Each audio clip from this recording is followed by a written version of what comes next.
నమస్కారం. Welcome to our channel. నేను మీ పద్మావతి. ఈరోజు మనతో పాటు ప్రముఖ ఆధ్యాత్మికవేత్త మరియు న్యూమరాలజిస్ట్ శ్రవంతి గారు ఉన్నారు. ఆవిడతో మాట్లాడి మరిన్ని విషయాలు తెలుసుకునే ప్రయత్నం చేద్దాం. మీరు కూడా చూసేసేయండి కంప్లీట్‌గా. నమస్కారం మేడం. నమస్తే అమ్మా. మేడం, యాక్చువల్‌గా మనకి మార్గశిర మాసం నాడు సంకటహర చతుర్థి స్టార్ట్ అవుతుంది. అంటే బుధవారం రోజు. మరి ఈ సంకటహర చతుర్థి రోజు మనం విశేషంగా ఏ విధంగా వినాయకుడిని పూజించుకోవాలి అండ్ దాంతో పాటుగా న్యూమరాలజీ ప్రకారం మనకి ఏ నెంబర్స్ మనం తీసుకోవడం వల్ల పూజ ఫలించే అవకాశం ఉంటుందంటారు? మనం ఎప్పుడు కూడా ఇక్కడ స్విచ్ వర్డ్ చెప్తాం. స్వామికి సంబంధించిందే చెప్తాం స్విచ్ వర్డ్. అయితే ఇప్పుడు మనము ప్రతి సారి అసలు సంకటహర చతుర్థికి పేరు ఉంటుంది అనమాట. అంటే ఏకాదశులకు ఉన్నట్టు సంకటహర చతుర్థికి కూడా పేరు ఉంటుంది. ఈసారి మార్గశిర మాసం వచ్చే సంకటహర చతుర్థికి అకూరథ సంకటహర చతుర్థి అని పేరు. అఘోరత అంటే మీనింగ్ ఏంటి మ్యామ్? యాక్చువల్లీ దానికి గల విశ్లేషణ ఏంటి? అకూరథ అంటే ఎలుక మీద ఎలుకని వాహనంగా చేసుకున్నవాడు అని అర్థం అన్నమాట. ఓకే.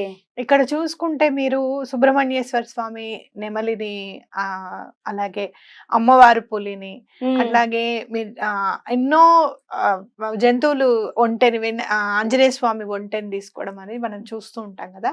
ఇక్కడ ఎలక వాహనంగా అంత చిన్న ఎలక మీద ఎలా స్వామివారు ఎలా వస్తారా అనేది మనకి ఆలోచన. అయితే ఎలాంటి కష్టాలున్నా కూడా అంత చిన్నగా ఎలా మనకి చిట్క వేసినట్టుగా ఎంత ఫాస్ట్ గా తీసేస్తారు అనేది ఇదొక సింబాలిజం గా మనం తీసుకోవచ్చు అన్నమాట. అట్లాగే దారి చూపిస్తుంది ఏనుగు అడవిలో అని చెప్పి మనం ఎప్పుడు చెప్పుకుంటాం. అలాగే వినాయకుడు కూడా మనకి ఎలాంటి కష్టం ఉన్నా కూడా మంచి దారిలో మనం తీసుకొని వెళ్ళి ఆ కష్టాన్ని సమూలంగా నిర్మూలించేస్తారు అని చెప్పి గట్టిగా నమ్మాలి మనము. అట్లాగే మీరు చూస్తే గనక అకూరథ అని వచ్చింది కాబట్టి చెప్తున్నాను. ర్యాట్స్ ఏంటంటే ఎలుకలు చాలా ఫర్టిలిటీకి చాలా మంచిది అనమాట. అంటే అవి తొందరగా పిల్లల్ని కనడానికి, అలాగే చాలా ఇంటెలిజెంట్ అవి. అసలు ఎలా వెళ్ళిపోయాయో, ఎలా పెద్ద పెద్ద హోల్స్ చేసేసాయా అని అనిపిస్తుంది మనకి. వాటి ఇంటెలిజెన్స్ కి చాలా పెట్టింది పేరు. కాబట్టి మీరు చూసుకుంటే గనక ఆయన మన జ్ఞానాన్ని మనకి ఇచ్చే వ్యక్తిగా, అలాగే అసలు ఇంటెలిజెన్సే వాహనమే ఆయనకి అయిందని చెప్పుకోవచ్చు. అవునా? మరి అలాంటి స్వామి తప్పకుండా మనకి కష్టాలు ఏమున్నా కూడా తీర్చేస్తారు. ఎవరైనా సంకటహర చతుర్థి విధి విధానాలతో గనక మేము క్రితం నెల చేసుకోలేకపోయామండి, అసలు స్టార్ట్ చేద్దాం అనుకున్నామండి, అవ్వలేదండి అని అనుకున్నప్పుడు మీకు ఏ నెల సంకటహర చతుర్థి చేయాలనుకుంటే ఆ నెల చేసేసేయండి. ఒక్కొక్కసారి ఎలా ఉంటుంది అని అంటే చేద్దాము అనుకున్నప్పుడు అది ముడిపడదు, చేయడానికి రాదు. మార్గశిర మాసం చాలా మంచిది. మీకు భగవంతుడి కార్యక్రమాలు ఏమైనా చెయ్యాలి అని అంటే గనక మీరు ఎన్నో చూసుకోవచ్చు. దత్త జయంతి కానివ్వండి, మార్గశిర షష్ఠి, మన సుబ్బారాయుడు షష్ఠి అని అంటారు, సుబ్రహ్మణ్యేశ్వర స్వామిది ఆ షష్ఠి కానివ్వండి, ఇంకా ఎంతో మంచి మంచి రోజులన్నీ కూడా మార్గశిర గురువారాలు కానివ్వండి, మనం చూసుకుంటే చాలా ఆధ్యాత్మికంగా శోభాయమానమైన మాసం అని ఖచ్చితంగా చెప్పుకోవచ్చు.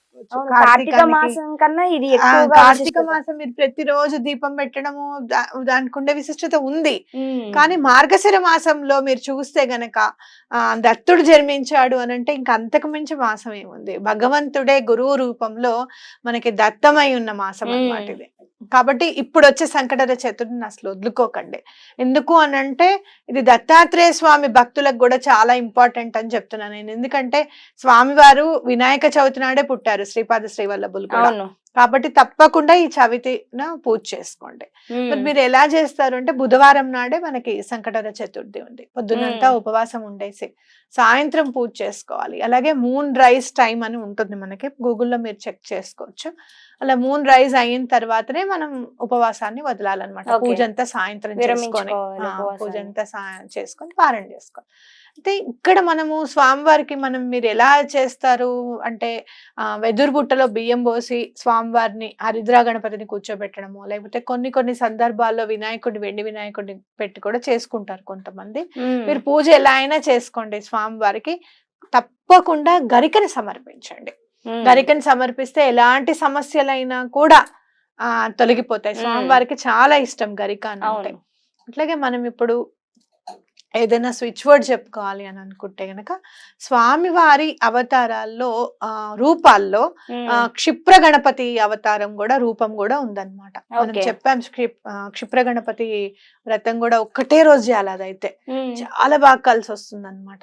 అలా మీరు ఏమన్నా తొందరగా కావాలి, మనకి అనుకున్న పనులన్నీ అయిపోవాలి అని అనుకుంటే కనుక తప్పకుండా ఈ క్షిప్ర గణపతి వ్రతం కూడా చేసుకుంటే చాలా మంచిది. ఒకవేళ మీకు అది ఏ రోజన్నా చేసుకోవచ్చు, ఏ బుధవారం అయినా మంగళవారం అయినా క్షిప్ర గణపతి వ్రతం చేసుకోవచ్చు.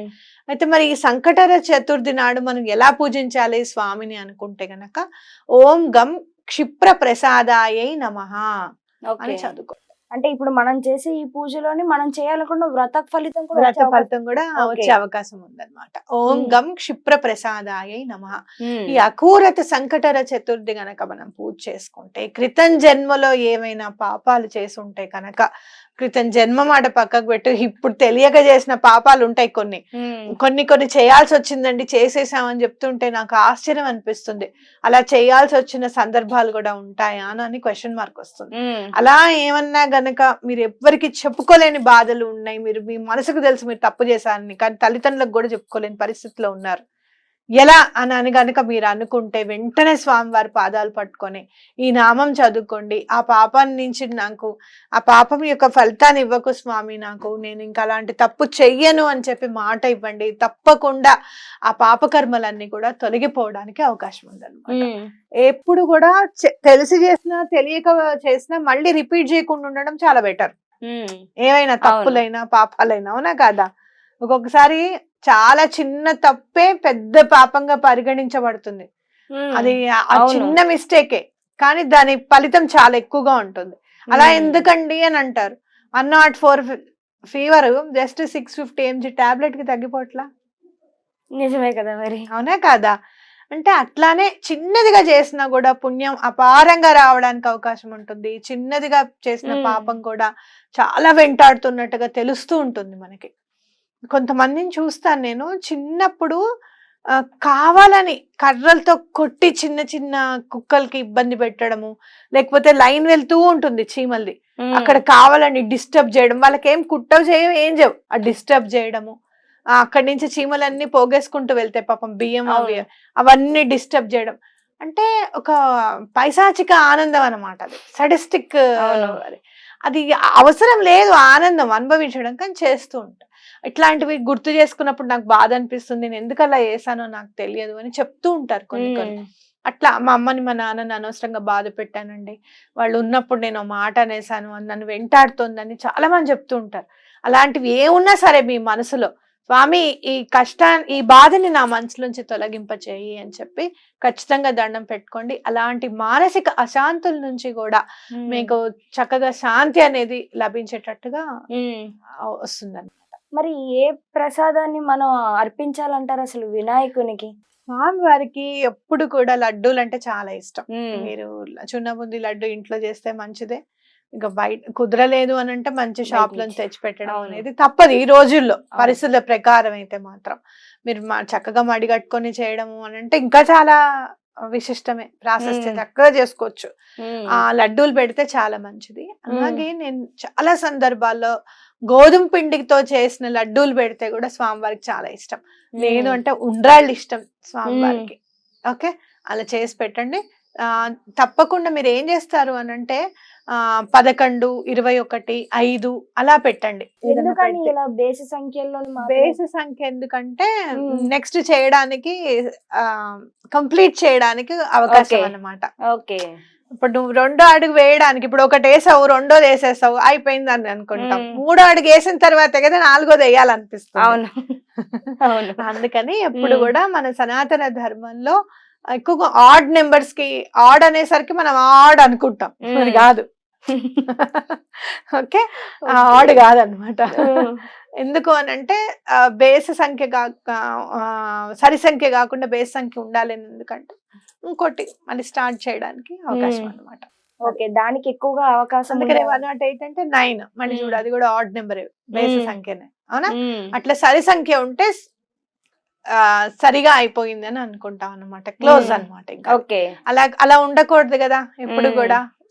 పునాది ఉండాలి ఖచ్చితంగా, ఒక అడుగు ముందు ఉండాలి చేయడానికి అని చెప్పి, అందుకని వేరు సంఖ్యని ఎన్నుకుంటాం. ఓకే. అట్లా ఏవైనా చిన్న చిన్న లడ్డూలు అవి పెట్టండి, స్వామివారికి చాలా మంచిది. అలాగే ఈ సంవత్సరం కూడా ఈ స్వామివారికి దండం పెట్టుకోవచ్చు. నెక్స్ట్ ఇయర్ చక్కగా మనది కాదు ఇది అని మనం అనుకుంటాం, కానీ 25 అయితే రాస్తాంగా, మనదైనా అవ్వకపోయినా వీ హ్యావ్ టు ఫాలో అవును ద సిస్టమ్, రైట్? మనది కాదు అని మనం ఈ మధ్య అనుకుంటున్నా, కొత్తగా జనవరి వచ్చింది అని అయితే మన మైండ్ లో ఉంటుంది కదా, 25 రాస్తున్నాం కదా, లేదంటే మేము 24 రాస్తామని అనం కదా ఎక్కడ కూడా.